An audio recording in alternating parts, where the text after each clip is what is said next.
Formula ఈ car race కేసులో మాజీ మంత్రి కేటీఆర్కు ఊరట. ఈ నెల 30 వరకు అరెస్టు చేయవద్దని హైకోర్టు ఆదేశం. దర్యాప్తును కొనసాగించవచ్చని ఏసీబీకి సూచన.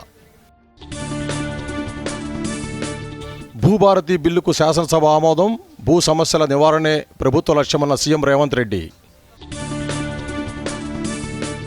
ఫార్ములా ఈ కార్ రేస్ వ్యవహారంపై శాసనసభలో చర్చకు పట్టుబట్టిన బీఆర్ఎస్. పోడియం వద్దకు దూసుకెళ్లిన బీఆర్ఎస్ ఎమ్మెల్యేలు సభ నుంచి వాకౌట్. కారు రేస్ వ్యవహారంపై ఎప్పుడైనా చర్చకు సిద్ధమన్న సీఎం రేవంత్ రెడ్డి. అక్రమ కేసులు బనాయించి వేధింపులకు గురి చేస్తున్నారన్న హరీష్ రావు. అంబేద్కర్పై కేంద్ర హోంమంత్రి వ్యాఖ్యలు నిరసిస్తూ ఈరోజు కూడా పార్లమెంట్లో విపక్షాల ఆందోళన. ఉభయ సభలు నిరవధిక వాయిదా. రాష్ట్రపతి నిలయంలో ఈ సాయంత్రం ఎట్ హోమ్ కార్యక్రమం. హాజరైన ముఖ్యమంత్రి,